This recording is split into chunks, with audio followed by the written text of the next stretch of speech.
Hey folks, Winston for Carbide 3D here. One of the most common things you need to do on a CNC is jogging.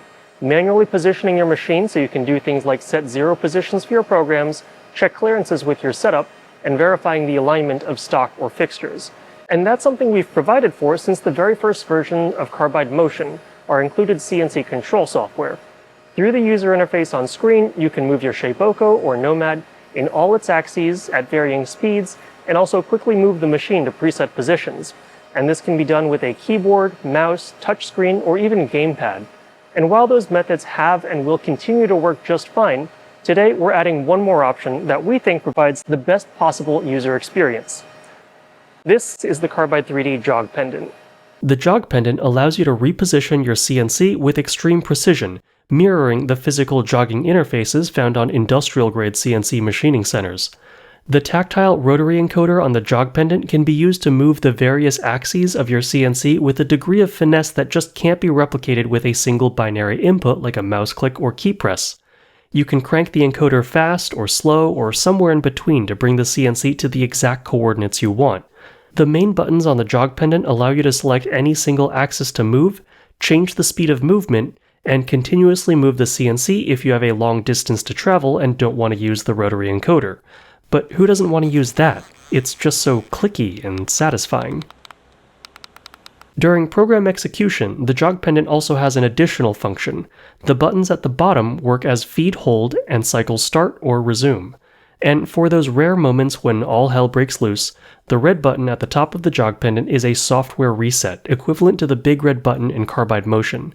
It terminates all commands being sent to the machine, including spindle commands. Let's go through a quick demo so you can see how all this works in practice. Here I have a piece of maple that I'm going to turn into a pasta board. I already have it secured to my hybrid table, and the Shapeoko has been powered on and initialized. My G-code file is set up with the program 0 at the front left corner and at the bottom of my stock. What I still need to do here is tell Carbide Motion where the front left corner and bottom of my stock is before I can run the G-code. I'll enter the jogging menu and use the rapid position feature in Carbide Motion to get the machine in the vicinity of my stock's corner. Then, while still in the jogging menu, I'll pull out my Jog Pendant and start maneuvering the spindle towards my stock. I like to start by moving in the X and Y direction, then jog down a bit in Z, and then refine the alignment of the end mill with the corner. I'll hop back over to my computer and then zero out the indicators for my X and Y offsets. Then, to set the bottom of my stock as the Z origin height, I'll jog out in front of my material and then bring the tip of my end mill down to the surface of the MDF. As it gets closer, I'll turn the rotary encoder slower while my other hand wiggles a piece of paper. I'm looking for the end mill to just barely catch that piece of paper. I can then tell Carbide Motion that this is my zero height. By the way, setting my zero height at the surface of the MDF just happens to be my personal preference when I need to cut all the way through something and I don't want to cut into the wasteboard. The Jog Pendant doesn't care if I use the top or bottom of the stock as a reference. Now that my origin is set, I can start running my G-code program.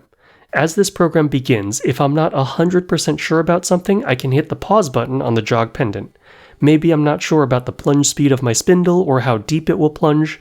In addition to just slowing things down with the feed rate override feature, I can flip between pause and resume on the Jog Pendant as often as I want, hopefully limiting the potential damage of an unexpected machine movement. Since everything seems to be going smoothly though, I'll just set my Jog Pendant down and let it run. Side note, if you're interested, the 3D print file for this hook has been shared on our community forum. So, to wrap it all up, the Carbide 3D Jog Pendant provides an ergonomic, precise, low-latency method of positioning your CNC, and it works with any Shapeoko or Nomad connected to the latest version of Carbide Motion. It's available now on our website and ships with everything you need. Just plug it in via USB and you're ready to go. If you damage the cable or need a longer one, you're also welcome to substitute your own cable. The Jog Pendant end just needs to be USB-C. Whether you're a hobbyist running your first job or a professional churning out parts all day, having that tactile control at your fingertips just makes the whole process more intuitive and honestly more enjoyable.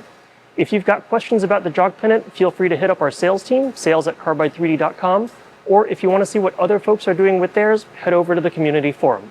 And as always, thanks for watching.